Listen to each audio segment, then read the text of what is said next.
आपको कैसा महसूस होता है जब बैठती हैं तो आपको नहीं लगता कि 5 लोग हैं आपके सामने और आप अकेली हैं? पहले ही जब हम एंटर करते हैं, पहले ही दिन जब मीडिया में जाते हैं, मुझे ये सुनने को मिलता है, आप फाउंडेशन लगा के क्यों नहीं आती, थोड़ा ग्लो करेगा स्किन। हाँ। तो ये जो ग्लो वाली बात है, मुझे लगता है कि रंग भेद को अब दूसरे तरीके से परिवर्तित कर दिया है। ग्लो दिखना, डल दिखना, आपको मेरे तर्कों से मतलब होना चाहिए, ना कि मेरे चेहरे के रंग से। संगीत रागी ने आपको 2 टके का बोला और मैं ये महसूस कर पा रहा हूँ कि अगर कोई पिछड़ा और दलित अगर पुरुष होता और किसी और महिला के लिए बोल देता तो क्या इस देश में आंदोलन नहीं हो जाता? वही है ना कि इस देश में महिला की भी जाति देखी जाती है। महिला सिर्फ पुरुष और महिला में लिंग भेद का फर्क नहीं है, यहाँ जातिगत भेदभाव भी है। ये मॉडर्न टाइम्स के द्रोणाचार्य हैं, पर इनका इलाज भी होगा, सही समय पर सही इलाज होगा, संवैधानिक इलाज। मैं किसी और की बात नहीं करी, संवैधानिक इलाज। आपको ऐसा क्यों लगता है कि आरएसएस का कोई योगदान नहीं है, जबकि मोदी जी तो प्राचीर से बोल रहे हैं लाल किले की? आरएसएस देश में एक ऐसा संगठन है जो सिर्फ लड़ाई लगवाता है, देश में आग लगवाता है। लेकिन बात यह है कि रावण भी आया था तो वही चोला पहन के आया था। तो इसका मतलब ये नहीं है कि कोई संत हो गया तो वो रियलिटी में संत है। संत बोलने से पहले ये सोचना होगा कि क्या वो सिर्फ कपड़े का संत है या फिर भीतर से संत है, क्योंकि बहुत सारे ऐसे लोग हुए हैं जो संत बन करके बलात्कार भी किए हैं और जेल में भी हैं।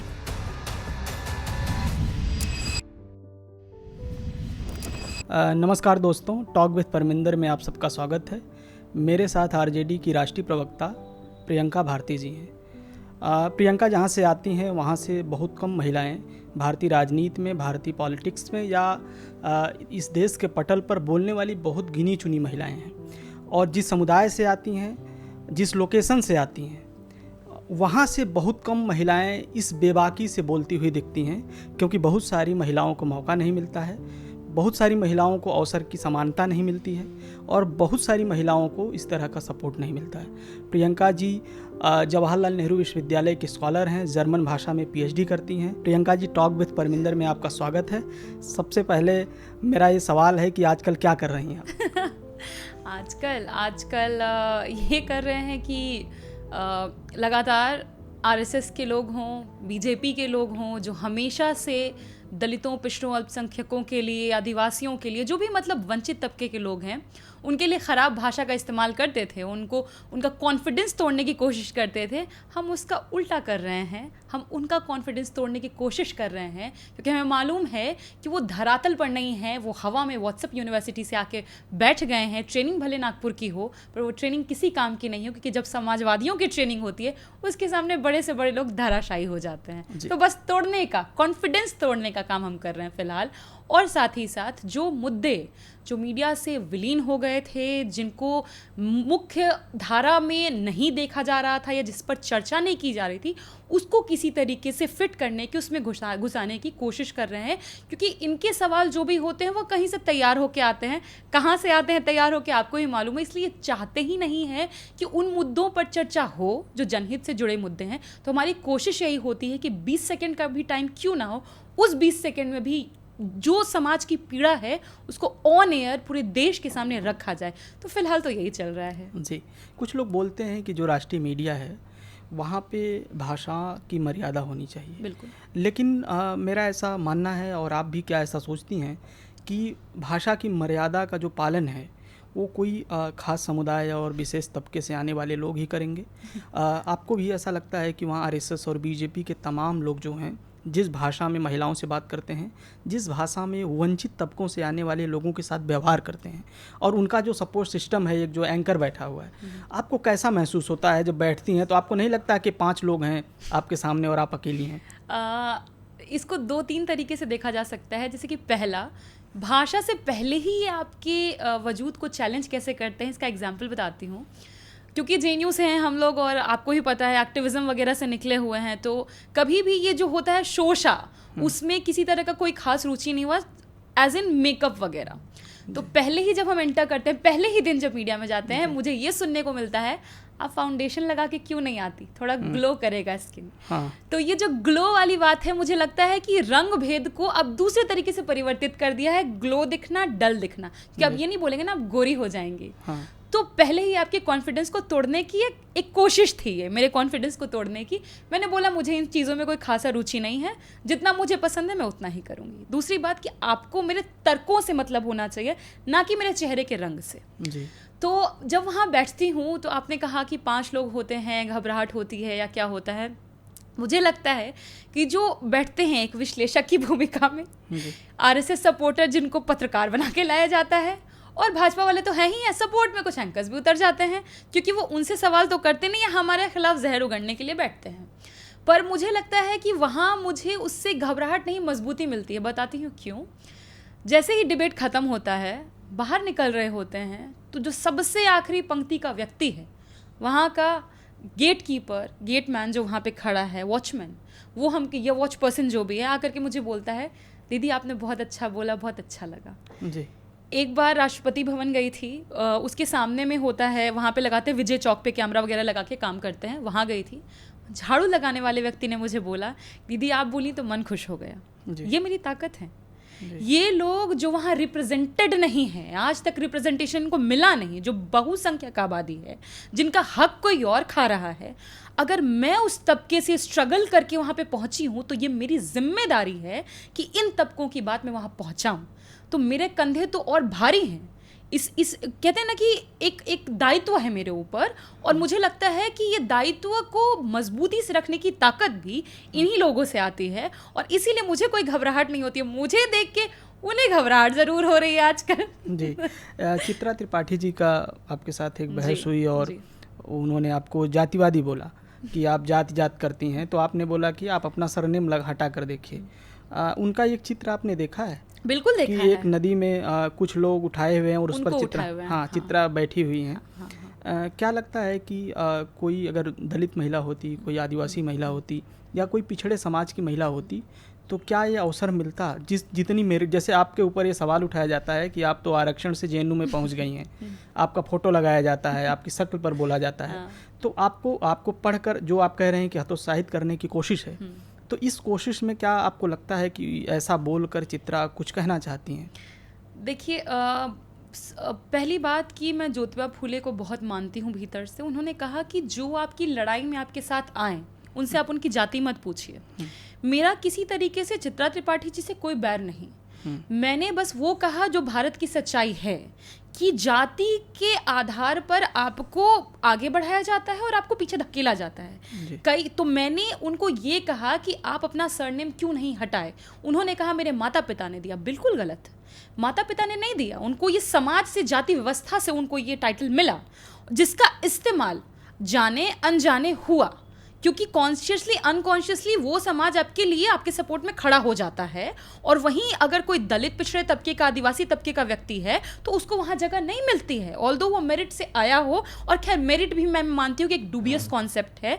मेरिट जैसी कोई चीज़ होती ही नहीं है, ये प्रिविलेज होता है। कि जैसे मैं जेएनयू खुद पहुंच गई, मुझे एक माहौल मिला, एटमॉस्फेयर मिला ग्रो करने का, तो मैं आज तक यहाँ पहुंच पाई, यहाँ जहाँ हूँ मैं उस पद तक पहुंच पाई, जो कहीं और होती तो शायद वो नहीं मिल पाता। अगर एक कहते हैं ना, ग्रामची की एक थ्योरी है जिसमें वो बताते हैं कि एक पेंटर का बेटा उस माहौल में पल रहा है तो वो पेंटर होगा ही होगा, उसमें उसने कुछ काबिलियत हासिल नहीं की है, वो जानता है उसके बारे में, पर बाकी जो चीज़ें वो सीखेगा तो वो बाकी वो सीख रहा है, उसको मिली नहीं। तो मेरा यही कहना है कि जब मैंने चित्रा जी को ये कहा कि आप त्रिपाठी हटाइए, उन्होंने कहा कि मैं जातिवादी हूँ, जबकि वो जो लेकर के घूम रही हैं वो सप्रेशन का एक औजार है। हम जो लेके घूम रहे हैं अपने उपनाम में, वो हमारा असर्शन है। हम उसको लेंगे तो हमको पता है कि उस उपनाम से हमको घाटा झेलना पड़ेगा। हमको हो सकता है इंटरव्यू में 1 नंबर 2 नंबर देके छांट दिया जाए, हमको एनएफएस कर दिया जाए, लेकिन वो हमारा असर्शन है कि हाँ, हमारे साथ जो हज़ारों सालों से एक तरीके का डिस्क्रिमिनेशन हुआ वो अब ख़त्म होगा और हम लड़ेंगे, अपने ही नाम के साथ, उपनाम के साथ मिल करके लड़ा जाएगा।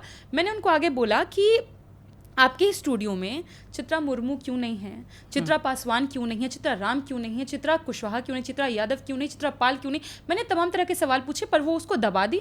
मीडिया का आदत ये हो गया, क्योंकि मुझे लगता है कभी कभी ये मेन स्ट्रीम मीडिया नहीं, मनु स्ट्रीम मीडिया है, उसी तरीके से काम करता है। एक वर्चस्व को बचाए रखना चाहता है कि यहाँ पर किसी और की एंट्री ना हो। ऑक्सफैम का रिपोर्ट आप देखे होंगे, मीडिया के ऊपर ही आया, जिसमें 90% लोग, चाहे वो एंकर्स हों, एडिटर इन चीफ हों, जितने पोस्ट पे, बड़े बड़े पोस्ट पे बैठे हुए हैं, वो एक ही तबके से आते हैं। तो कुछ ना कुछ तो शंका पैदा करता है ना कि जो 90% देश की आबादी है, क्या उनमें कोई क्वालिटी नहीं थी कि वो वहाँ तक पहुँच पाए, या कोई तो लिंक था, आप वो जाति का लिंक ही मानिए जो आप वहाँ पहुँचे। तो जब तक देश में जो लोग विशेषाधिकार प्राप्त लोग हैं अगर अपने विशेषाधिकारों को क्वेश्चन नहीं करेंगे, तब तक देश में बदलाव नहीं आएगा। आपको वो तस्वीर याद होगी, जॉर्ज फ्लॉयड का हुआ था, ब्लैक लाइव्स मैटर, उनके गर्दन पर पैर रखा हुआ एक पुलिस वाला था। अब उसके बाद का आप देखिएगा तस्वीर अमेरिका में, व्हाइट लोग जो थे अपने घुटनों पर थे, माफी मांग रहे थे। तो वहाँ एक अवेयरनेस है इस चीज़ को लेकर के कि हाँ सदियों से गलतियाँ की गई, हमने कुछ अपराध किए। यहाँ तो अपराध बोध ही नहीं है, विशेषाधिकार को आपने क्वेश्चन ही नहीं किया। कुछ लोग हैं जो करते हैं और वो बहुत अच्छी बात है, इसीलिए मैंने बिगिनिंग में ही कहा कि जो आपकी लड़ाई में आपके साथ हैं आप उनसे उनकी जाति मत पूछिए। हम किसी जाति के खिलाफ नहीं, पर ये जो जातिवादी मानसिकता है हम उसके खिलाफ हैं और हम उसके खिलाफ लड़ते ही रहेंगे। जी, आप जो कह रही हैं ये बिल्कुल, इसमें एक सच्चाई ये है कि दुनिया भर में लोग अपने अपराधों के लिए माफ़ी मांगते हैं। लोग बोलते हैं कि अगर हमारे पूर्वजों ने किसी को सप्रेस किया, किसी को दबाया, तो उसकी सज़ा हम क्यों भुगतें, जबकि वो जो सप्रेस किया है, जो दबाया गया है, उससे जो कॉन्फिडेंस मिला है एक व्यक्ति को, वो तो मिला है आपके पूर्वजों से। लेकिन वो ये बोलते हैं कि भाई अगली पीढ़ी, पिछली पीढ़ी की सज़ा हमको क्यों। तो मुझे ऐसा लगता है कि भारत में लोग हैं जो अपने अपराधों की माफ़ी नहीं मांगते हैं और उल्टा उनको जातिवादी बोलते हैं जो इस सोसाइटी में सप्रेस हैं, जो दबाए जा रहे हैं। मेरा ये किसी से जुड़ा हुआ सवाल है कि जब आप कह रही हैं मीडिया में सब हो रहा है, तो मीडिया के सामने भी कुछ लोग बैठे होते हैं। आपने देखा होगा कि कुछ लोग हैं तालियां बजाते हैं, सवाल पूछते हैं, तो क्या उसमें भी कभी आपको महसूस हुआ कि वहाँ बैठने वाले लोग भी विशेष तबकों से हैं? मैं देखता हूँ तो मैं महसूस कर पाता हूँ। देखिए, हम वहाँ जाते हैं तो हमको तो महसूस होता है कि जिनको बुलाया गया है खास मकसद से बुलाया गया है, वही कॉन्फिडेंस डाउन करने के लिए, कि उधर का आदमी कोई पागल वाला तर्क भी देगा, मतलब ऐसा बॉडम टाइप का कि जिस पे किसी को यकीन नहीं हो सकता है, उसमें भी तालियां पिटती हैं। और आप कोई तर्क की बात करेंगे, तर्क संगत बात भी, तो लोग चुप रहते हैं। पर मैंने देखा है कि कुछ बदलाव है मेरे साथ में इन ऑडियंसेस का, कि मैं बात रखती हूँ तर्क संगत तो तालियां तो पिटती हैं, चाहे वो कोशिश करें ना करें, और एंकर्स का मुंह कितना भी बंद क्यों ना हो जाए या उनका चेहरे उदास हो जाते हैं, पर ऑडियंसेस में बैठी हुई लोग, मुझे लगता है जो दिमाग का इस्तेमाल करते हैं, वो तालियां ज़रूर बजाते हैं। पर हाँ, ये कोशिश तो रहती है कि आगे कुछ चुनिंदा लोगों को बिठाया जाए, चुनिंदा सवाल आपसे पूछा जाए, वही घिसा पिटा राग जो आपको भूतपूर्व में खींचता है पर भविष्य देखने को आपको मजबूर नहीं करता। तो मुझे लगता है कि ये एक सेटिंग है, और ये सेटिंग का भी धीरे धीरे बदलाव होगा जब मीडिया जगत से लेकर के हर जगह प्राइवेट सेक्टर्स में रिजर्वेशन इम्प्लीमेंट होंगे। इसीलिए तेजस्वी जी भी बार बार इस मुद्दे को उठाते हैं कि सिर्फ सरकारी क्षेत्रों में नहीं, प्राइवेट सेक्टर्स में भी आरक्षण बहुत ज़रूरी है, और वो अफर्मेटिव एक्शन है। और जब हम डिमांड करते हैं, आप देखे होंगे गालियां पड़ती हैं, बहुत खूब सारी गालियां आती हैं, और ये वही लोग हैं जो कहते हैं ये भाषा की मर्यादा में नहीं रहती, को मुझे आके गालियां दे के जाते हैं। पर ये इसलिए कहा जाता है कि जैसे आप उठाइएगा कि सरकारी क्षेत्र में हो, तो ये कहते हैं कि प्राइवेट वाला तो खुद से बना लिया। कैसे खुद से बना लिया? SEZ जितने बनते हैं, स्पेशल इकोनॉमिक जोन्स, या फिर वहाँ तक पहुँचाई गई सड़कें, उनको प्रोवाइड किया जाता है बिजली, ज़मीन मिलता है 1 रुपये 2 रुपये कट्ठे के दाम पे। अभी तो नीतीश जी बोले फ्री में, तो ऐसा तो इसका मतलब है कि आपको सपोर्ट सिस्टम गवर्नमेंट ने प्रोवाइड किया, सब कुछ आपका सेटअप हमने बनवाया, तो आपकी भी तो जिम्मेदारी बनती है कि आप इस वेलफेयर स्टेट में हैं, तो आपको भी उसका हिस्सा होना होगा। तो मुझे लगता है कि जल्द तस्वीर बदलेगी, क्योंकि भाजपा तो इम्प्लीमेंट नहीं होने देगी, ये हमेशा से सामाजिक न्याय विरोधी ताकतें हैं, तो और RSS के पिट्ठू हैं, तो इसलिए ये तो नहीं होने देंगे। लेकिन जब भी हमारी सरकार आती है, हम तो इसको इंश्योर करवाएंगे कि सारे प्राइवेट सेक्टर्स, मीडिया हो, स्पोर्ट्स हो, आर्ट्स हो, बॉलीवुड, हर जगह एक रिप्रेजेंटेशन मिले जिनको नहीं मिला आज तक। आप जब रिजर्वेशन की प्राइवेट सेक्टर में बात कर रही हैं, तो लोग ये बोलते हैं कि इससे मेरिट का हनन होगा अगर प्राइवेट सेक्टर में रिजर्वेशन, क्योंकि कुछ लोग बोलते हैं कंपनी हमारी है तो तुम इसमें क्यों आओगे, अपनी कंपनी बनाओ। क्योंकि कंपनियां भी बनाने वाले लोग जो हैं वो बहुत, उनका एक क्लास है, एक वर्ग के लोग हैं जहाँ से आते हैं वो। तो ऐसे में ये जो सवाल है मेरिट का, क्या लगता है कि प्राइवेट सेक्टर में आरक्षण लागू होगा तो मेरिट का हनन हो जाएगा? देखिए, इसको मैं एक कविता के माध्यम से अगर कहना चाहूँ तो ओम प्रकाश वाल्मीकि की कविता है, वो डरते हैं। वो डरते हैं कि धरती का बंजर सीना चीर कर अनाज उगा देने वाले खुरदरे सांवले हाथ प्रवेश कर जाएंगे, अब उसी दक्षता के साथ वर्जित क्षेत्रों में भी प्रवेश कर जाएंगे, वहाँ भी मेहनत से लग जाएंगे जहाँ तक आज तक उनके लिए था नो एंट्री का बोर्ड। तो इनको पता है कि नो एंट्री तो लगा दी गई थी। अच्छा, आप मेरिट का हवाला देते हैं, बहुत सिंपल वे में हम इसको ब्रेक करके बताना चाहेंगे। प्राइवेट यूनिवर्सिटीज़ हैं, नहीं रिजर्वेशन लागू है, मेडिकल कॉलेजेस भी हैं, रिजर्वेशन लागू नहीं है।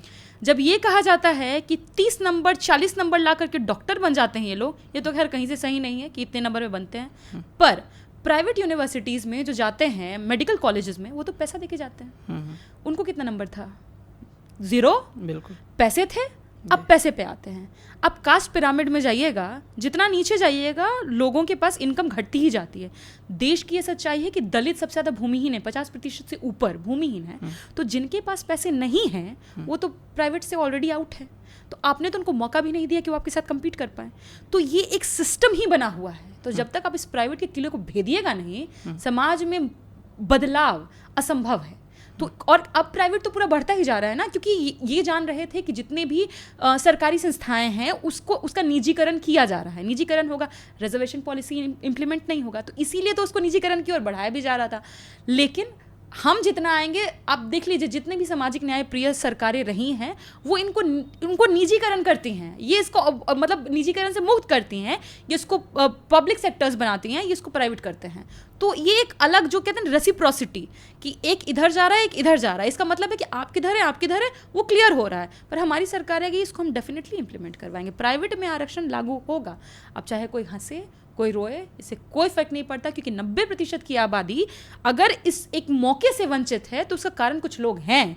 और आपसे हम ये नहीं कह रहे हैं कि आप उसका भरपाई करिए, पर आपको खुश होना चाहिए कि कोई बदला नहीं मांग रहा है, अपना अधिकार मांग रहा है। जिस दिन बदला मांगने लगेगा तो देश में क्योस हो जाएगा। इतने सालों का आपने भेदभाव किया, उसका तो हम रिवेंज भी नहीं मांग रहे हैं। हमारा शुक्रगुजार होइए, आपको इंसान बनना सिखा रहे हैं। बिल्कुल। पिछले दिनों मेरा एक नंबर विश्वविद्यालय का, हमारे यहाँ आप JNU में रहती हैं, हम भी रहते हैं, तो JNU में हॉस्टल में मेस बिल होता है। तो मेस बिल 6 महीने पे हम लोग जमा करते हैं, सब लोग जमा करते हैं सारे लोग, तो वो हो जाता है, लोग आते जाते हैं तो 40-50 हज़ार।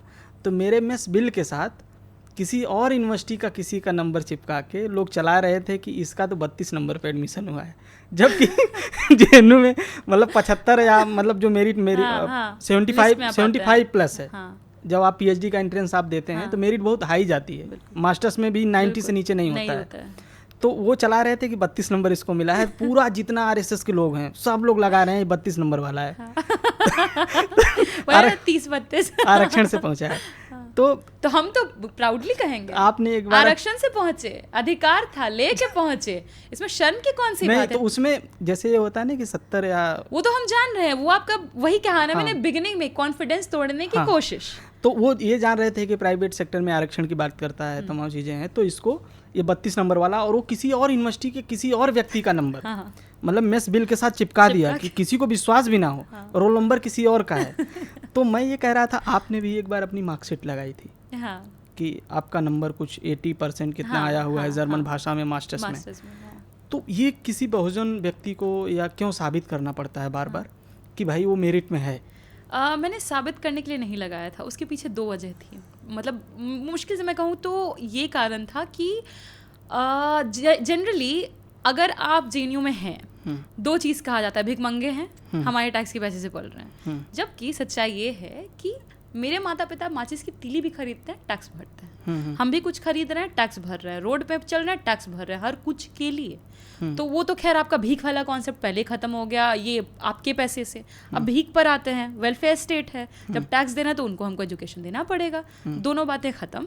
लेकिन मैंने इसलिए उसको अपलोड किया क्योंकि कहा जाता है कि JNU में लोग पढ़ता लिखता नहीं है, खाली राजनीति करता है। तो राजनीति का मतलब एक्टिविज्म। तो मैंने उनको ये साबित किया, आप लड़ाई और पढ़ाई साथ साथ लेके जा सकते हैं अगर आपकी इच्छा शक्ति है।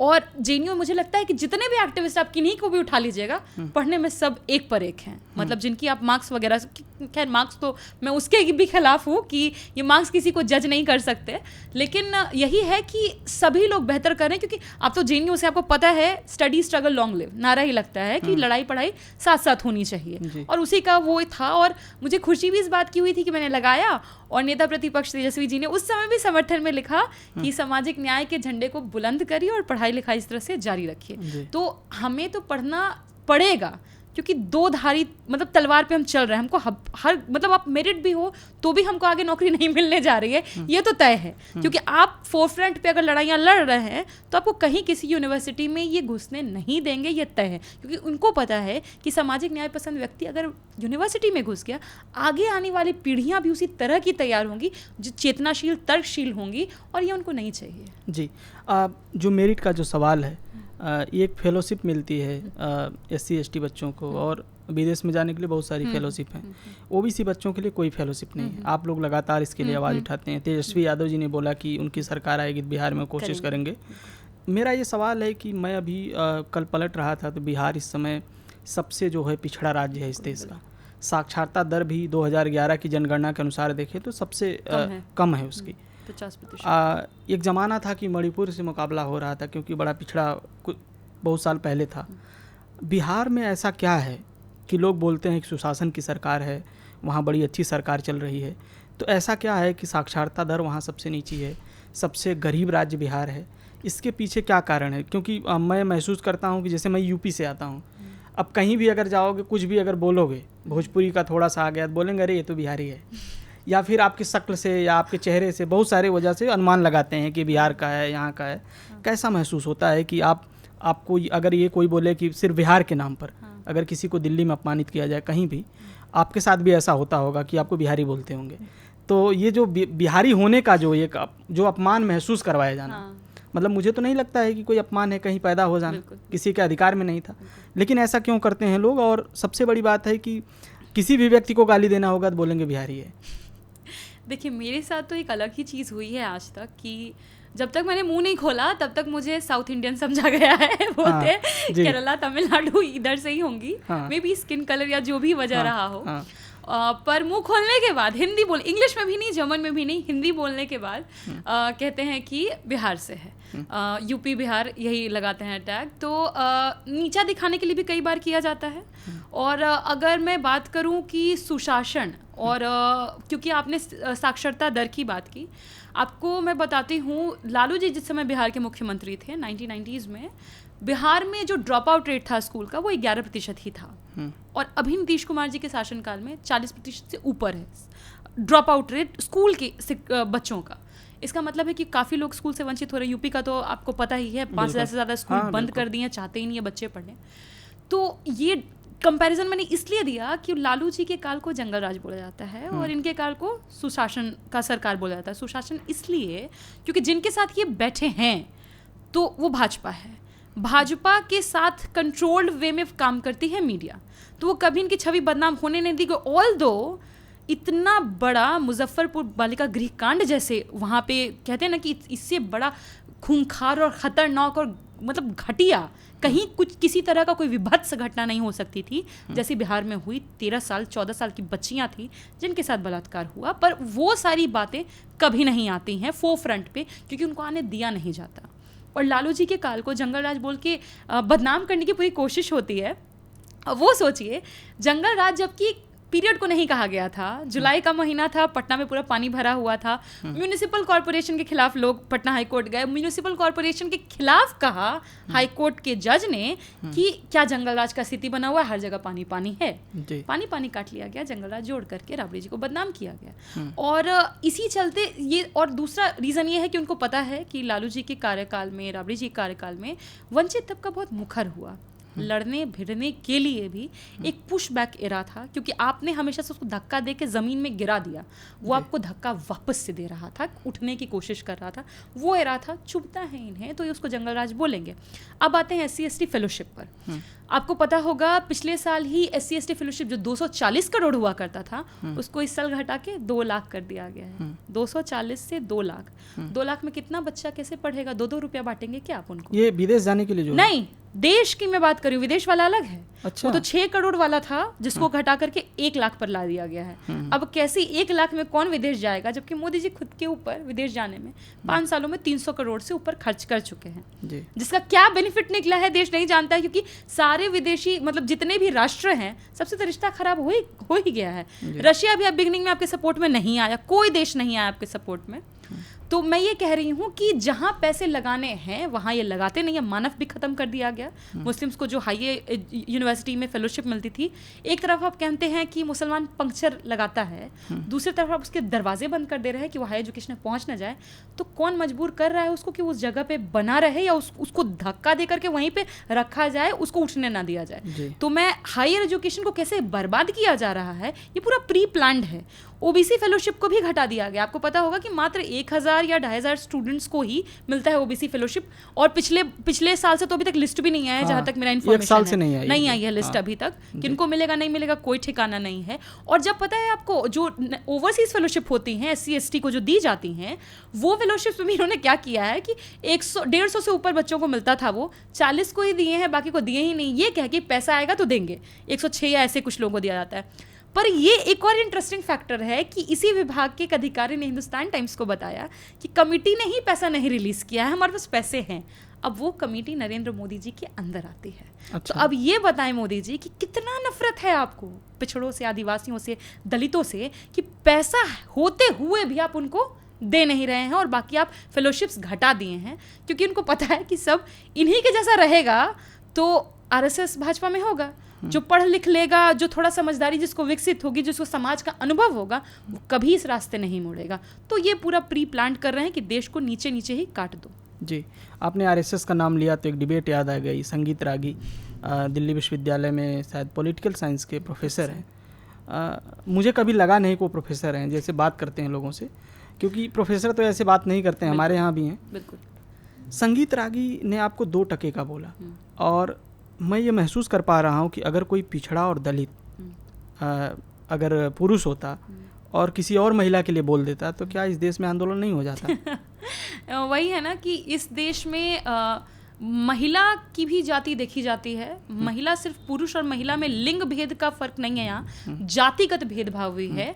और इसी चलते आप देखिए कि हाथरस की बेटी के साथ कुछ होता है तो पूरा देश आंदोलित नहीं होता। पर मैं ये नहीं कह रही हूँ कि सबके साथ गलत हो या गलत हो रहा है तो उसके खिलाफ आवाज़ नहीं उठनी चाहिए, पर वो इंटेंसिटी नहीं दिखती है ना, तो वो तो हमें दर्द देता है, वो चुभता है। अभी जो घटना मेरे साथ हुई, संगीत रागी, खैर वो आदमी जैसा है, वो प्रोफेसर है, वो आदमी पियून चपरासी भी नहीं बनता अगर उसका जातिगत फैक्टर और RSS का फैक्टर काम नहीं करता। सीधी बात है। वो वहां बैठ गया है, एक प्रोफेसर की भाषा वो हो ही नहीं सकती जो उसने इस्तेमाल की, पर हाँ उस प्रोफेसर की जरूर हो सकती है जिसकी नागपुर की ट्रेनिंग हो। तो वो मुझे नीचा दिखाने की कोशिश कर रहे थे, तो इसीलिए मुझे उन्हें जवाब देना पड़ा उन्हीं की भाषा में। और मुझे लगता है कि इन्हीं तरह के जो प्रोफेसर DU में बैठे हैं, JNU में बैठे हैं, सारे विश्वविद्यालय में बैठे हैं, वो वंचित तबके से आने वाले लोगों का रास्ता इसीलिए रोकते हैं ताकि वो बने रहें, अपने ही जाति के लोगों को भरते रहें और बाकी को NFS करते रहें। ये मॉडर्न टाइम्स के द्रोणाचार्य हैं, पर इनका इलाज भी होगा, सही समय पर सही इलाज होगा, संवैधानिक इलाज। मैं किसी और की बात नहीं करी, संवैधानिक इलाज। तो यही है कि लड़ना है बस, और कोई उपाय आपके पास है नहीं, स्ट्रगल ही है, और यही रास्ता है, इसी से आगे बढ़ा जाएगा। आप ये कहना चाह रहे हैं कि द्रोणाचार्य ने अभी आश्रम नहीं छोड़ा है, अभी बैठा है वहाँ पे जमा कर। द्रोणाचार्य गुरुकुल में ही है। हाँ, अलग अलग गुरुकुल, जैसे हमारी यूनिवर्सिटी को भी कह रहे थे ना गुरुकुल है ये तो गुरुकुल में अभी भी द्रोणाचार्य है। एकलव्य का अब अंगूठा नहीं काट रहा है, अब गर्दन काट रहा है, क्योंकि आप किसी से किसी की जॉब छीन रहे हैं, मतलब है कि आप उसकी पहले ही हत्या कर दे रहे हैं, क्योंकि ना वो कमा पाएगा, ना खा पाएगा, ना परिवार को संभाल पाएगा, ना जनरेशन को आगे बढ़ा पाएगा। तो अब अंगूठे से बात आगे बढ़ गई है, तो अब लड़ाई और तीव्र करनी पड़ेगी। जी, आप राबड़ी देवी जी से मिली हैं? बिल्कुल। क्या बातचीत होती है उनसे जब लेकिन वो मिलती राबड़ी हैं? जी से तो मेरी मुलाकात एक बार की ही है, और बहुत छोटी सी मुलाकात थी। उनसे ज़्यादा लालू जी से मुलाकात हुई है, तेजस्वी जी से मुलाकात हुई है, और बहुत इंटरेस्टिंग मुलाकात हुई है, बहुत कुछ सीखने को मिला है। क्योंकि लालू जी के सामने, मतलब पहली बार जब मैं गई तो वो निकल रहे थे कहीं, मैंने बस बोला कि मेरा नाम प्रियंका भारती है, तो उन्होंने बोला कि ठीक है भारती, कल आना, ठीक है, जो अभी कहीं निकल रहे हैं, इतना ही बोल। मैं किडनी ऑपरेशन से पहले की बात बता रही हूँ। तो मैं अगले दिन गई, सारे JNU के यूनिवर्सिटी के स्टूडेंट्स भी थे, और इंटरेस्टिंग ये हुआ कि राबड़ी जी से उनकी बात हो रही थी, और वो फ़ोन पे बोलते हैं कि भारती आई है। और मुझे लगा कि कितना इनको याद रहता है, और एक मुख्यमंत्री दूसरे मुख्यमंत्री को बता रहे हैं कि भारती आई है। मतलब कितना प्रेम और सम्मान है महिलाओं के प्रति, वंचित तबके के छात्रों के प्रति।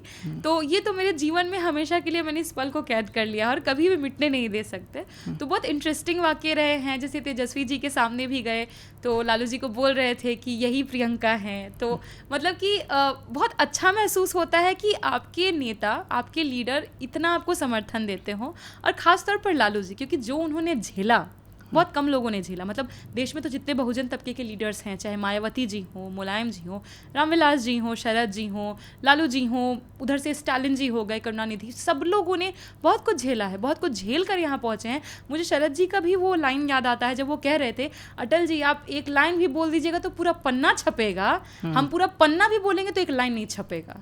तो ये दिखाता है कि हमेशा से कैसे एक कहते हैं ना कि पावर का इम्बैलेंस रहा है, और आप आगे हैं तब भी आपको जगह नहीं मिलती है। और इसी चलते जो लालू जी का भी पॉलिटिकल क्रूसिफिकेशन किया गया।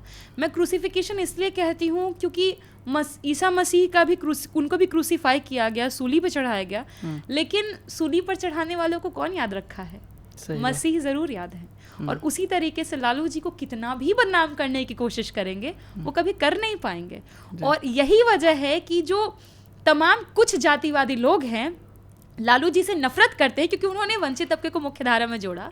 और यही वजह है कि वंचित तबके के लोग आगे आने वाले हजारों सालों तक लालू जी से मोहब्बत करेंगे और उनकी हर गलती भूलने के लिए वो तैयार है। अभी प्रशांत किशोर जी ने एक बड़ी अच्छी बात कही। उन्होंने कभी कोई गलती नहीं की वैसे। उन्होंने बड़ी अच्छी बात कही उन्होंने कि बिहार में सिर्फ फिनोमिना है लालू। मतलब वो ये बोल रहे थे कि या तो उनके खिलाफ वोट करेंगे या उनके पक्ष में करेंगे। मतलब कि लालू लीडर नहीं है, वहाँ एक फिनोमिना है कि जो भी होगा उनके अगेंस्ट होगा या उनके पक्ष में होगा, जब तक वो हैं। और वो तो तेजस्वी जी के बहुत बड़े आलोचक हैं, लेकिन वो लालू जी के लिए ऐसा नहीं बोलते हैं। मतलब कि डर, हाँ डर है। हाँ, उनको पता है कि लालू जी के चाहने वाले हर वंचित तबके के व्यक्ति हैं, शोषित तबका है जो उनके खिलाफ एक शब्द नहीं सुन सकता। तो ये उनके भीतर खौफ है। पर मुझे लगता है कि ये तेजस्वी जी के खिलाफ ही नहीं, इतना गंदा भाषा का इस्तेमाल करते हैं ये व्यक्ति, बहुत सामंती हैं सोच से। और ये नीतीश जी के खिलाफ भी इस्तेमाल करते हैं। भले नीतीश जी से हमारी कई असहमतियां हैं, लेकिन हम उनके खिलाफ तू तड़ाक वाली भाषा तो हम नहीं सुन सकते।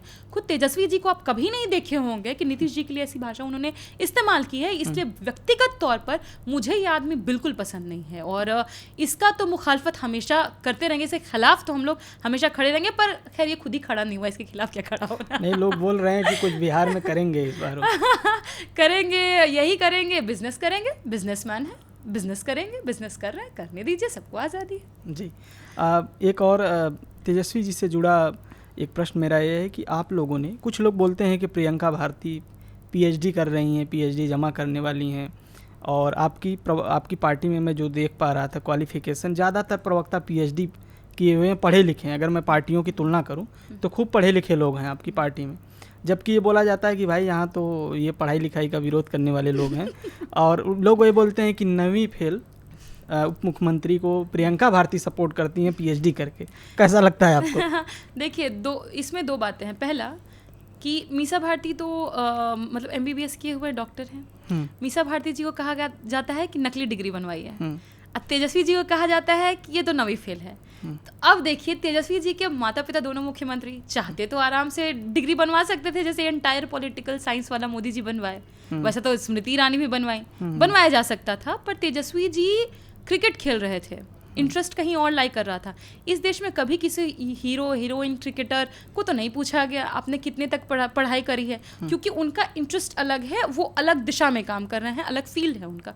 पर तेजस्वी जी को नीचा दिखाने के लिए किया जाता है। पर मुझे लगता है कि 2020 के विधानसभा चुनावों को जिस तरीके से वो आगे आकर के लीड किया, आरजेडी को सबसे बड़ी पार्टी बनाए, वो दिखाता है कि अनुभव और वो कैपेसिटी तेजस्वी जी में है, और वो लालू जी की छाया से बाहर आ चुके हैं। जबकि ये बहुत मुश्किल है कि आपके पिताजी इतने बड़े लीडर हों और उसके छाया से पुत्र निकल पाए। जैसे अखिलेश जी भी निकल करके एक बड़े लीडर बने, तेजस्वी जी भी बड़े लीडर बने, स्टालिन जी भी बड़े लीडर बने। तो ये सारे लोग जितने हैं, ये हम उस छाया से बाहर आ चुके हैं, और यही दिखाता है कि कैपेसिटी है उनमें। और जो आपने सवाल पूछा एक ड्राइवर था, मुझे स्टूडियो से लेकर के जा रहा था, वो बोलता है कि आप पीएचडी कर रही हैं, आप नवी फील्ड को सपोर्ट करती हैं, जो आपका सवाल था। मैंने पूछा उनसे आप कितना पढ़े हैं, वो बोले कि अंगूठा छाप है, उतना नहीं पढ़े लिखे। हम बोले गड़िया कैसे चला रहे हैं, तो उसके बाद बोले कि अनुभव है, सीखे हैं। तो बोले एग्जाम तो पास क्यों, इतने पास कर लिए पर अनुभव है। हमने जवाब आप दे ही दिए, अनुभव। हम बोले कि, तो बोले कि मेरे फेवरेट नेता योगी जी हैं। तो हम बोले स्व जाती है इसीलिए। तो उसके बाद फिर बोले नहीं नहीं बहुत पढ़े हैं, ये वो है। हम बोले अभी योगी जी को बैठा देंगे, अंग्रेजी में एक वाक्य ना बोल पाएंगे। यहाँ तेजस्वी जी पूरा का पूरा इंटरव्यू अंग्रेजी में दे रहे हैं, फिर भी आप उनको नवी फील्ड बोल रहे हैं, योगी जी को नहीं बोल रहे हैं, स्व जाती है। फिर वो आगे बोलते हैं कि नहीं आपको नहीं पता है, मात्र एक दलित व्यक्ति हमारे गांव में वो मुखिया बन गया और बाकी लोग नहीं बन पाए। हम बोले इस हिसाब से तो आप जिस जाति से आते हैं वो भी बहुत कम लोग हैं, तो मुख्यमंत्री तो नहीं होने चाहिए थे, कैसे बने। इसीलिए बार बार हम ये बात उठाते हैं कि जिसकी जितनी संख्या भारी उसकी उतनी हिस्सेदारी दे दीजिए, देश में लड़ाई ही नहीं होगी। जिसका जितना हिस्सा, इसीलिए तो तेजस्वी जी ने कास्ट सर्वे करा। मतलब मुझे तो लगता है इतिहास में ही देश के कभी ऐसा नहीं हुआ होगा कि एक व्यक्ति उप मुख्यमंत्री रहते हुए, डिप्टी सीएम रहते हुए इतना काम करवा पाए। 5 लाख सरकारी नौकरी यहाँ नहीं होती है, जिसका कोई सपना भी नहीं देख सकता है। बुला के बेसिकली ज्वाइनिंग लेटर दिया गया, पकड़ के नौकरी दी गई। ऐसा माहौल था, मीम्स ऐसे चल रहे थे कि बिहार में तो पकड़ के नौकरी दी जा रही है। उसके अलावा कई सारी नौकरियां प्रक्रियाधीन थी 3 लाख के अराउंड। हेल्थ सेक्टर्स में हमने देखा, जैसे लालू जी अपने समय में जाया करते थे दलित बस्ती में जाकर के बच्चों का नाखून कटवा रहे हैं। प्रेग्नेंट जो महिलाएं हैं उनके लिए खुद डॉक्टर बुलवा रहे हैं। आप गोपालगंज पढ़िएगा, रायसेना, गोपालगंज रायसेना, वहाँ मेंशन है उसमें। नलिन जी बताते हैं कि कैसे लालू जी अगर कोई महिला प्रेग्नेंट है उसके लिए लेके आते थे और वो महिला उनको भैया भैया बोला करती थी। उसी तरीके से तेजस्वी जी कड़ाके की ठंड में रात के 1 बजे 2 बजे पहुंच जा रहे हैं हॉस्पिटल और औचक निरीक्षण कर रहे थे। 600 से ऊपर डॉक्टर्स का सस्पेंशन हुआ था। वो अलग बात है, हमारी सरकार गई, वो सस्पेंडेड डॉक्टर्स जो किसी लायक नहीं थे उनको वापस सिस्टम में घुसा लिया गया। और अभी क्या स्वास्थ्य व्यवस्था है बिहार की आपको भी पता है, शिक्षा व्यवस्था क्या है। तो खैर बात इसी पे है कि तेजस्वी जी अनुभवी हैं और एक मैं तो कहूँगी कि वो ध्रुव तारा है बिहार का। और मतलब कहते हैं ना कि भविष्य में वो देश का भी ध्रुव तारा बनेंगे, जो सही दिशा में बिहार की राजनीति को ही नहीं बिहार के लोगों को भी आगे लेकर के जाएंगे। और इसीलिए लोगों को उन पर भरोसा है। पटना जो एक मेडिकल कॉलेज है या कुछ ऐसे, मैंने कहा अगर मैं सही हूँ तो एक खबर पड़ी थी कि वहाँ चूहों ने आँख निकाल ली। तो मतलब स्वास्थ्य व्यवस्था तो गड़बड़ है, मतलब साक्षरता कम है, गरीब राज्य है, बहुत सारी दिक्कतें हैं। मैं ये एक इसी से जुड़ा हुआ आपसे एक सवाल पूछूं कि कुछ लोग ये बोलते हैं कि जो लालू जी की पॉलिटिक्स है, जो सामाजिक न्याय की पॉलिटिक्स है, कि हर कास्ट में लोग मिल जाते हैं बोलने वाले कि लालू जी ने हमको आवाज़ दी, उन्होंने जो भी किया हो लेकिन उन्होंने आवाज़ दी जो लोग नहीं बोल सकते थे। मेरा ये मानना है कि अगर लालू जी की पॉलिटिक्स को अगर डिफ़ाइन किया जाए, कि अगर ये बताया जाए कि लालू जी की पॉलिटिक्स सामाजिक न्याय की पॉलिटिक्स है, और आपके लिए क्या तर्क होंगे अगर लालू जी का 2-4 काम आपको बताना हो कि इसकी वजह से लालू जी जाने जाएंगे? सबसे पहला कि लालू जी के एक वाक्य है, क्योंकि उनको सिर्फ ऐसे देखा जाता है, इसे पोर्ट्रे किया जाता है कि वो कुछ जातियों के खिलाफ है। लालू जी खुद कहते हैं कि मैं किसी गरीब ब्राह्मण को देखता हूँ भीख मांगते हुए तो भी मुझे उतनी ही तकलीफ होती है जितना मैं ये खबर सुनकर तकलीफ महसूस करता हूँ कि किसी मुसलमान को गाय के नाम पर लिंच करके उसकी हत्या कर दी गई। लालू जी के इतने काम है कि आपका पॉडकास्ट कम पड़ जाएगा। दलित बैकवर्ड तबके से आने वाले छात्रों को स्कॉलरशिप देना, आप उसके अलावा जो सबसे बड़ा कारण जिसके चलते मैं आरजेडी में खुद जुड़ी वो था पीरियड लीव।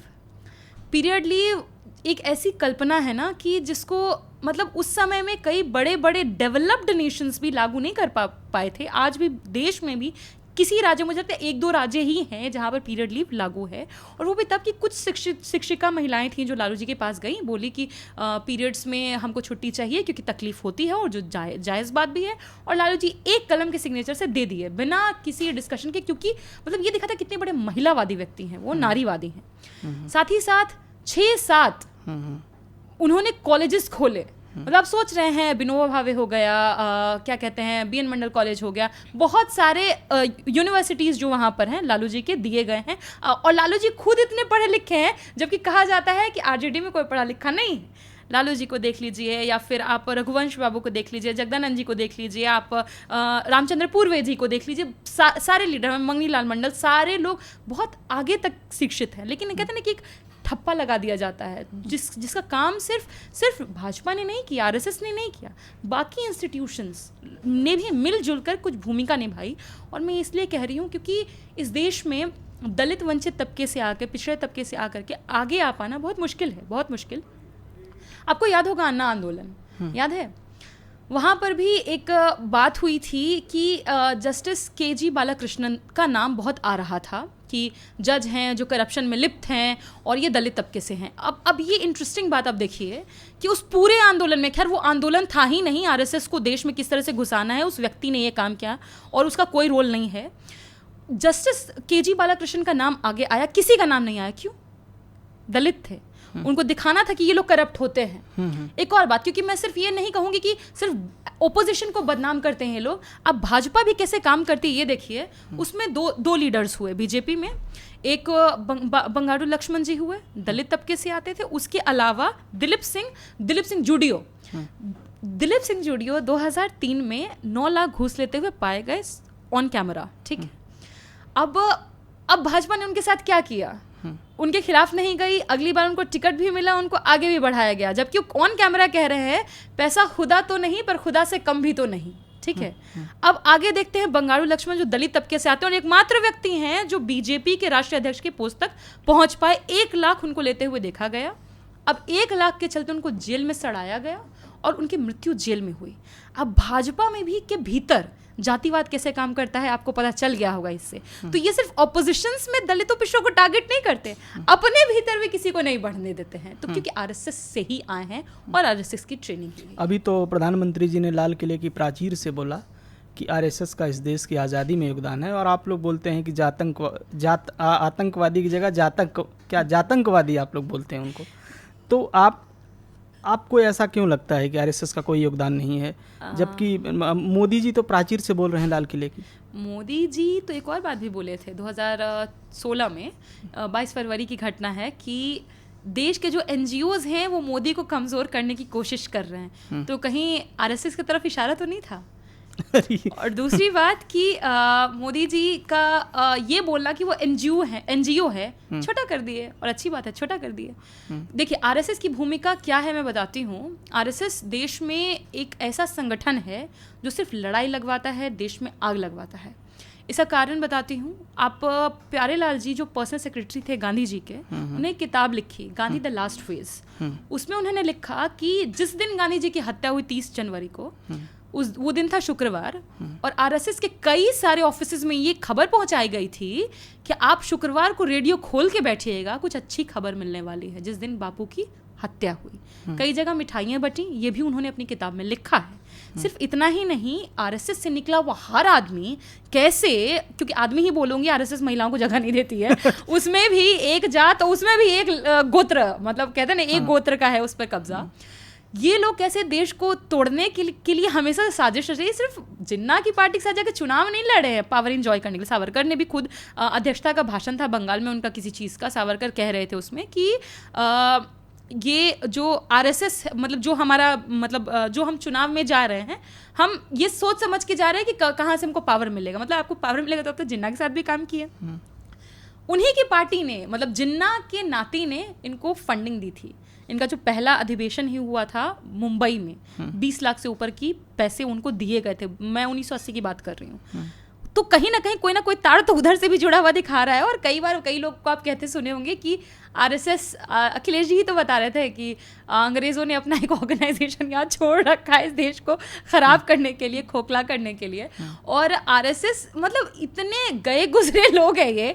आप खुद सोचिए, दीपेंद्र डी.एन. झा की एक किताब है गांधीज असैसिन, उसमें भी उन्होंने मेंशन किया है कि मैं बार बार बापू का जिक्र इसलिए कर रही हूँ क्योंकि ये लोग वो दाग धुलना चाहते हैं। ये कहते हैं कि गोडसे उनके संगठन से नहीं जुड़ा था, जबकि गोडसे को जब पकड़ा गया तो पुलिस को जो उसने अपना बयान दिया, बयान में बोला कि मैं आरएसएस और हिंदू महासभा दोनों के लिए एक साथ काम कर रहा था। उसने कभी नहीं कहा कि मैं इससे अलग हो गया। भले आरएसएस उसको अलग बताती है, उनके भाई जो है गोपाल गोडसे, उन्होंने भी कहा कि मेरा भाई कभी आरएसएस छोड़ा ही नहीं।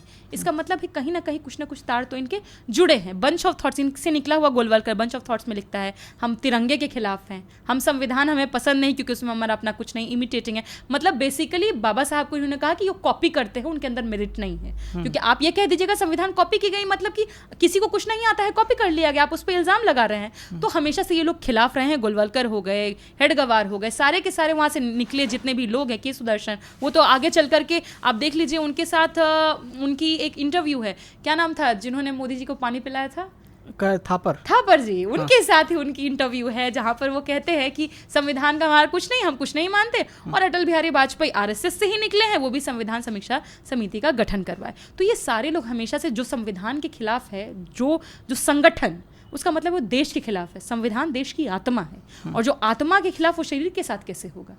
तो सीधी बात है, ये लोग देश विरोधी संगठन। तो मैं ये पूछ रहा था कि गोलवलकर ने अपनी किताब में भी लिखा है कि 3 रंग अपने आप में अशुभ है और ये नहीं होना चाहिए। अभी भी एक यति नरसिंहा, क्या उसका नाम है, अभी कल या परसों वो बोल रहे थे कि भाई भगवा होना चाहिए, तिरंगा नहीं, आज़ादी के दिन ही शायद। मेरा ये सवाल है कि ये बार बार ये प्रश्न उठता है कि आरएसएस का आज़ादी की लड़ाई में योगदान नहीं है। आप भी बोल रही हैं, नरेंद्र मोदी ने लाल किले की प्राचीर से किसी भारत के किसी संगठन का नाम लेकर प्रधानमंत्री की गरिमा का हनन तो नहीं किया है। बिल्कुल किया है। आपको वहाँ पर तो ये बताना चाहिए था ना कि एज अ प्राइम मिनिस्टर मुझे लगता है कि देश के किसी प्रधानमंत्री का, मैं कह रही हूँ, उठा करके आप भाषण सुन लीजिएगा ना, इनके सारे स्पीचेस से लाख गुना बेहतर है। मुझे लगता है कि प्रधानमंत्री जी देश के लिए सिर्फ एक ही अच्छा काम कर सकते हैं, एक ही, क्योंकि अभी तक कुछ किए नहीं है। एक अच्छा काम करिए, आप रेजिग्नेशन दे दीजिए, सिर्फ यही आप देश हित में कर पाइएगा, इसके अलावा आप कुछ नहीं कर पाइएगा। क्योंकि इन्होंने जो कुछ भी किया, आप वीपी सिंह जी को सुनिएगा, उनके प्रधानमंत्री स्पीच में जब लाल किले से वो बोल रहे थे, लाल किले से जब वो भाषण दे रहे थे, 15 अगस्त का ही दिन था, उसमें उन्होंने बोला कि देश में 2 लोगों का सम्मान हमेशा होना चाहिए, किसान और जवान। क्या इन्होंने किसानों या जवानों का सम्मान कभी किया? किसानों में 700 किसान शहीद हुए, किसान प्रोटेस्ट करते हुए, क्योंकि इनको अपने 2 दोस्तों को फ़ायदा पहुंचाना था।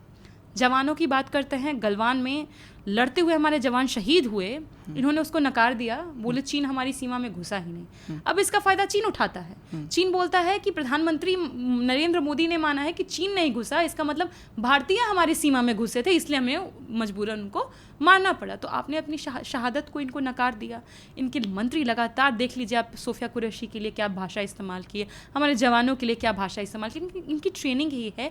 और मुझे लगता है कि सिर्फ ये आरएसएस की महिमा मंडन नहीं कर रहा, ये नब्ज टटोल रहे हैं देश की, किसी दिन गोडसे की भी महिमा मंडन करेंगे, क्योंकि इनका आरएसएस का ट्रेनिंग ही वैसा होता है कि गांधी को पार्टीशन के लिए जिम्मेदार बताया जाता है। आप खुद देख लीजिए ना, एनसीईआरटी का आया है ना कल ही मॉड्यूल, पता चला कि उसमें चेंजेस किए हैं और तस्वीर लगाई है गांधी जी की कि ये लोग जिम्मेदार थे।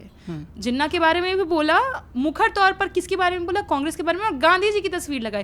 क्या आप साबित करना चाहते हैं कि देश को बांटने वाले बापू थे, जबकि 2 नेशंस थ्योरी तो आपके सावरकर ने दी, और आप हमेशा से चाहते थे कि देश में बंटवारा हो धर्म के आधार पर।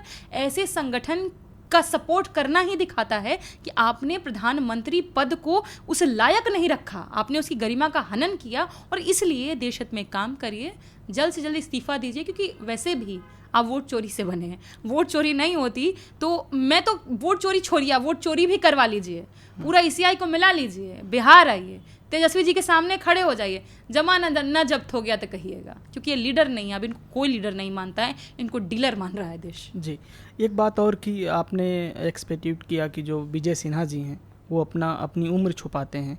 आपने बताया 57 दिया है, कहीं 59 दिया है, कहीं 60 दिखा रहा है। क्या है इसमें रियलिटी? उम्र कैसे छुपा सकते हैं इतना चुनाव लड़ने के बाद भी?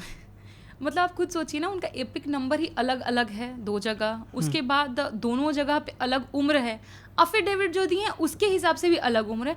उम्र का बड़ा खेल करते हैं ये लोग। सम्राट चौधरी भी उप मुख्यमंत्री हैं बिहार के, उनका 2010 में 28 साल उम्र था, 2020 में वो 53 साल के हो गए। कैसे 20-22 साल? जनरली कोई भी व्यक्ति ग्रो करता है, 1 साल में 1 साल ही बढ़ेगा ना, 23 साल 10 साल में कैसे बढ़ जाएगा? तो ये अंतर दिखाता है कि ये लोग कैसे सरकार चला रहे हैं, कैसे क्या कुछ कर रहे हैं, सिस्टम इनके कंट्रोल में, इसीलिए वो लोग बने हुए हैं।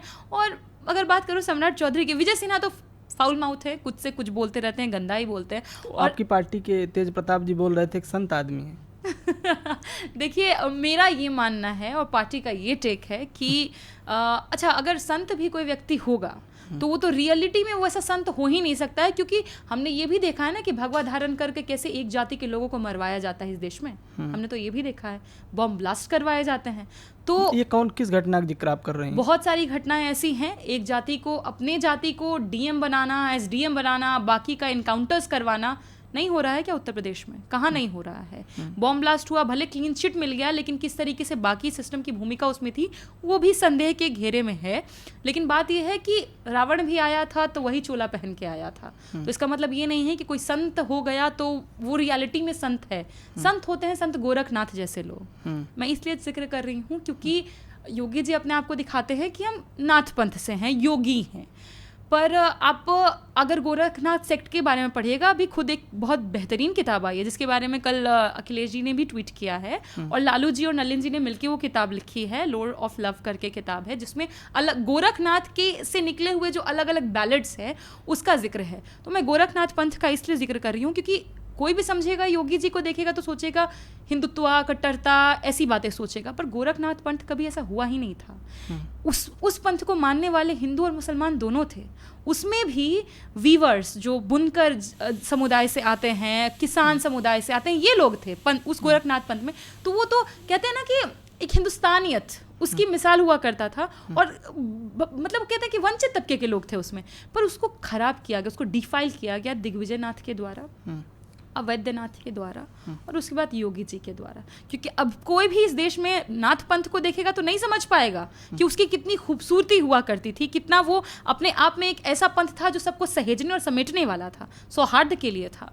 तो मुझे ये लगता है कि इसीलिए किसी को संत बोलने से पहले ये सोचना होगा कि क्या वो सिर्फ कपड़े का संत है या फिर भीतर से संत है, क्योंकि बहुत सारे ऐसे लोग हुए हैं जो संत बन करके बलात्कार भी किए हैं और जेल में भी हैं। मन ना रंगाए रंगाए जोगी कपड़ा, कबीर ने लिखा है, बड़ा अच्छा। मैं बस उधर पर हाँ, मैं ये बात क्लैरिटी के साथ कह देना चाहती हूँ कि इसका विजय सिन्हा जी से कोई ताल्लुक नहीं है। हाँ, भले वो गंदा बोलते हैं, अशोभनीय बोलते हैं, और सम्राट चौधरी जी तो खैर ये भी कहते हैं कि मैं यहाँ पहुँच गया लालू जी को गाली दे दे करके। तो बिहार की राजनीति की धुरी ही लालू जी हैं, सबकी आत्मा में ही है। तो किसी को बड़ा बनना है और किसी को आगे बढ़ना है भाजपा में, तो बिना गाली दिए आगे नहीं बढ़ सकता है। ऑल्दो वो खुद से भी मानेगा कि लालू जी ने उसके समाज के लिए भी कितना कुछ किया, फिर भी मजबूरी है, आरएसएस गाली दिलवाएगा ही। एक मीटिंग में कुछ लोग बात कर रहे थे कि लालू जी के खिलाफ नहीं बोलना है, तेजस्वी यादव। वो वीडियो आपने देखा था? बिल्कुल देखी है, बिल्कुल देखी। उसमें रियलिटी है कि ऐसे किसी ने नहीं, ये रियल वीडियो है वो। अच्छा। कहीं से फेक नहीं है, फर्जी नहीं है, वहाँ खुद बोल रहे हैं। क्योंकि बोला ना मैंने आपको, इनको पता है कि लालू जी के खिलाफ नहीं सुन सकता है दलित, बैकवर्ड तबका, वंचित समुदाय, लिबरल लोग भी नहीं सुन सकते हैं, क्योंकि उस व्यक्ति ने, लालू जी ने, उन्होंने जो काम किया है वो सदियों में एक बार होता है। मतलब आप इन्हीं ऐसे ही नहीं, क्रिस्टोफर जैफर लॉट ने इनके पीरियड को साइलेंट रिवॉल्यूशन कहा था, और एक घटनाएं नहीं है, कई ऐसी घटनाएं हैं। बार बार आप देखिएगा कि लालू जी के पीरियड को बदनाम करने के लिए कह दिया जाता है कि लालू जी बूथ लूट के आगे बढ़े, जबकि सच्चाई कुछ और है। लालू जी जीत रहे थे इसीलिए, और आगे लगातार बढ़ रहे थे, तो बूथ लुटवाया जाता था कुछ तबके द्वारा, जो सामंती होते थे, जातिवादी होते थे। दलित बैकवर्ड्स का वोट ना पड़े, वो वोट ना दे पाए। जो कमांडोज भी होते थे या फोर्स होती थी वहाँ पे, वो 250 मीटर के ही घेरे में होती थी, गांव नहीं जा सकती थी। गांव के बाहर गोलियां लेकर के लोग खड़े होते थे ताकि वो तबका वोट ना दे पाए। तो इतना कुछ सहा है इन लीडर्स ने। आप खुद देख लीजिए ना कि सिर्फ लालू जी क्यों, मायावती जी को आप देखिए, कितनी भद्दी भद्दी टिप्पणियां उनके ऊपर की जाती हैं, आज भी की जाती हैं। आप सोशल मीडिया उठा करके देख लीजिए, जितने सो कॉल्ड प्रोग्रेसिव पत्रकार हैं या फिर कमेडियंस हैं, कॉमेडी के नाम पे जिनको सिर्फ जातिवाद ही आता है या बॉडी शेमिंग आती है, ये लोग यही करते आए हैं।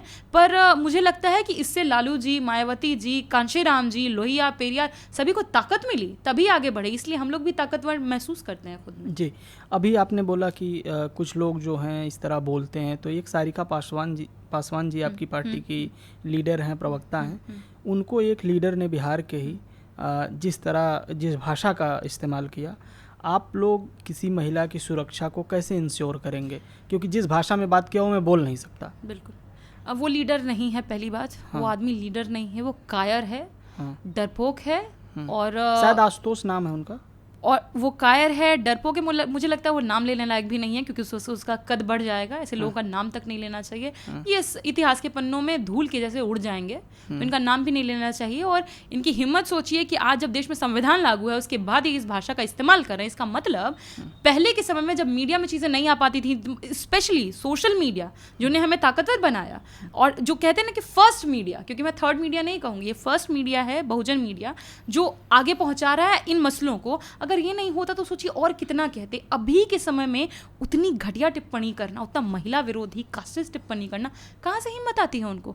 अगर जो व्यक्ति पावर में बिहार में बैठे हैं उनको बैक सपोर्ट नहीं होता तो क्या ये बोल पाते? ये संभव ही नहीं है। इसलिए मैं मानती हूँ कि वो जो घटना हुई उसके लिए जिम्मेदार जो सरकार में बैठे लोग हैं वो भी हैं। और रही महिला सुरक्षा की बात, तो हम संविधान में विश्वास रखते हैं, उसके खिलाफ कंप्लेंट भी दिया गया, और मुझे लगता है कि हम सिक्योर रहेंगे। और ख़ास तौर पर आप हमें कमज़ोर मत समझिए कि पिछड़े वंचित तबके की महिला है तो डरेगी। हम फूलन के वंश से आते हैं, हम उनको मानते हैं। सावित्री बाई, फातिमा शेख, झलकारी बाई, हम उनके कहते हैं ना कि उनसे सीखते हुए हैं, भगवती जी से सीखते हुए हैं।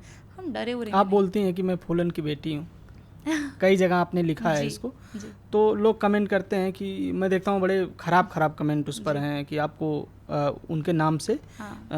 तो जब आप ऐसा पढ़ती हैं तो उनके बारे में आप उनको क्या कहना चाहेंगी जो विरोध करते हैं आपका कि ये फूलन की बेटी बताती है? फूलन देवी जी से ज़्यादा सशक्त महिला इस देश में कोई नहीं हुई, मैं ये कहूँगी। क्योंकि उनके साथ जो हुआ वो होने का कारण सिर्फ था जाति और उनका वर्ग।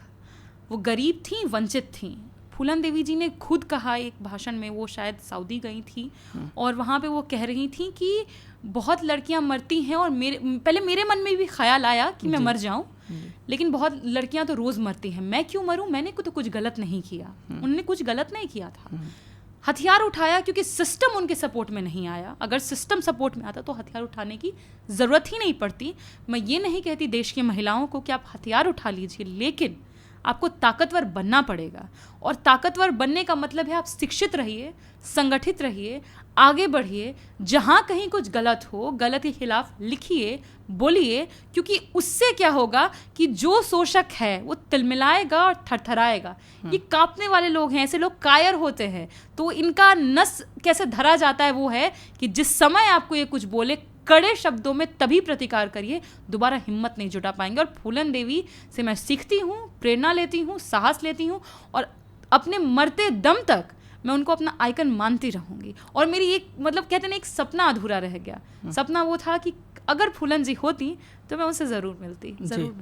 आपने कुछ लोगों ने सवाल भेजे हैं और आपसे भी मैं ये सवाल पूछ लेता हूँ कि जो प्रियंका भारती जवाब जिस भाषा में देती हैं, कुछ लोगों ने बोला कि इसको जारी रखिए। कुछ लोग ऐसे हैं जो कह रहे हैं कि प्रियंका भारती को सुधार करना चाहिए, एक शालीन और सभ्य महिला की तरह बात करना चाहिए। आप इस पर क्या कहना चाहेंगे? जो लोग कह रहे हैं कि शालीन और सभ्य भाषा में आना चाहिए, बात करना चाहिए, उनको मेरे कमेंट बॉक्स में आना चाहिए। उनको आके देखनी चाहिए कि कितनी सभ्यता ये सभ्य लोग कथित मेरे साथ बरत रहे हैं, और कितनी सभ्यता का प्रदर्शन कर रहे हैं, कितनी गालियां दे रहे हैं, और इतनी गंदी गंदी गालियां कि जिसको आप सोच नहीं सकते हैं, चरित्र हनन करते हैं। खासतौर पर जेएनयू में हैं, सोशलिस्ट हैं, तो इनके लिए खतरनाक कॉम्बिनेशन हो जाता है। तो वो गालियां देते हैं। और मैंने असभ्य भाषा का कभी इस्तेमाल ही नहीं किया। मैंने जिस भाषा में जिसने मुझसे बात की उस भाषा में जवाब दिया, लेकिन भाषा के स्तर को कभी नहीं मैंने तोड़ा है, मर्यादा नहीं तोड़ी है। उनको जवाब मिलता रहेगा, और जहाँ जिस तरीके से बात कर पाऊँ मैं करती ही हूँ। फैक्ट्स के साथ भी बात करती हूँ, पर जहाँ कोई मुझे नीचा दिखाने की कोशिश करता है उसको उसकी औकात दिखाने में मिनट नहीं लगाती। जी, मनुस्मृति या भारत का संविधान प्रियंका भारती के लिए क्या महत्वपूर्ण है? कोई कंपैरिजन है क्या?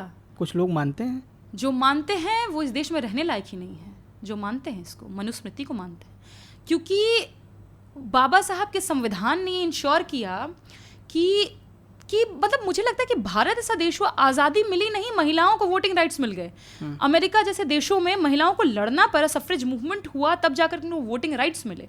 तो बाबा साहब ने तो हर किसी को एक वोट एक सिटीजन, सबको बराबर कर दिया। मैं तो शुक्रगुजार हूँ। सिर्फ उतना ही नहीं, हम बच्चे अडॉप्ट करने का अधिकार हो, या फिर बराबर सैलरी पाने का अधिकार हो, संपत्ति में अधिकार हो, संविधान से हमें मिलता है। और अगर मैं आपके बराबर बैठ करके बात कर पा रही हूँ, वो भी संविधान से मिलता है। वरना तो कहीं ना स्त्री स्वतंत्र मरहती लिखा है कि महिलाएं स्वतंत्रता के योग्य ही नहीं है। तो जो एक ऐसा डॉक्यूमेंट जो चाहता है कि महिलाएं स्वतंत्र ही ना हो, एक महिला आखिर उसमें अपना कैसे भरोसा रख सकती है? जो दलितों को, पिछड़ों को, आदिवासियों को जो मानता है कि वो प्रताड़ना के लायक हैं, कैसे उस डॉक्यूमेंट को माना जा सकता है जो कहता है? अब बाबा साहब का किताब पढ़िए, एनिहिलेशन ऑफ कास्ट में ही लिखा है कि कैसे इस किताब ने इंश्योर करवाया कि दलित तबका गांव के बाहर रहेगा, शूद्र तबका गांव के बाहर रहेगा, उसको गले में हांडी डालनी पड़ेगी, कमर में झाड़ू बांधना पड़ेगा, उसको थूक अपना भी हांडी में डालना है, झाड़ू से बाहर करके चलना है ताकि उसकी छाया तक किसी के ऊपर ना पड़ जाए, वो जिस रास्ते पर चले वो साफ करता जाए। गले में उसको काला धागा बंधवाया गया, हाथ में काला धागा बंधवाया गया। मैं तो इसको कंपेयर करती हूँ नाजी के पीरियड से। नाजी का जो काल था, उस समय स्टार मार्क के बैचेस लगवाए जाते थे यहूदियों के ऊपर ताकि उनकी पहचान की जा सके और उनको उस तरीके से ट्रीट किया जा सके, उनको डिह्यूमनाइज किया जा सके। ऐसे किताबें जो किसी व्यक्ति को डिह्यूमनाइज करती हैं, जानवर बताती हैं, उनका संविधान से कोई तुलना हो सकता है क्या? संविधान लिबरेशन है, संविधान देश की आत्मा है, वो जीवित है। इसी बाबा साहब ने कहा दैट्स अ लिविंग डॉक्यूमेंट। वो जीवित है और हमें जिंदा रखे हुए। संविधान ना होता तो शायद मैं जीवित ना होती, मैं जिंदा ही नहीं होती, क्योंकि ये तो महिला घर के बाहर ही निकलती तो मार देते, स्वतंत्र नहीं रहने देते, तो इसका मतलब था हम होते ही नहीं। I owe my existence to Baba Saheb, I owe my very own existence. तो इसीलिए मैं हमेशा उनके प्रति सम्मानपूर्वक मेरा भाव रहेगा और हमेशा वो मेरे दिल में अमर रहेंगे। जी, तुलसीदास ने लिखा भी कि जिम स्वतंत्र हुए बिगड़े नारी, और खुद मनुस्मृति तो बहुत कुछ लिखा है। मेरा ये सवाल है कि प्रियंका भारती बतौर एक महिला प्रवक्ता, किसी राष्ट्रीय पार्टी की लीडर, आप नेता भी हैं, आप जेएनयू में चुनाव भी लड़ी हैं, एक महिला के लिए पॉलिटिक्स में कितना कठिन होता है, आप इसके बारे में थोड़ा सा, मैं ये चाहूँगा कि आप जेन्युइन बताएं कि क्या दिक्कतें होती हैं। अगर कोई लड़की अगर देख रही हो आपके पॉडकास्ट को, तो उसको क्या कुछ चीज़ें क्या सीखनी चाहिए पॉलिटिक्स के लिए, कि क्योंकि यहाँ एक महिला के लिए आसान नहीं, क्योंकि मैं आसपास देखता हूँ महिलाओं को अक्सर मतलब दीनहीन ही समझा जाता है। उनको लीडर लोग मानते नहीं हैं। फूल माला टांगने के लिए लेके आते हैं। हाँ, कोई भी कार्यक्रम होगा तो फूल देने के लिए। जी, तो देखिए सिर्फ पॉलिटिक्स ही नहीं, मुझे लगता है कि मैं जेएनयू का वाकया याद करती हूँ। मैं आई थी तो फैमिली की कंडीशन मेरी फाइनेंशियल कभी स्ट्रांग रही नहीं, बीपीएल परिवार था।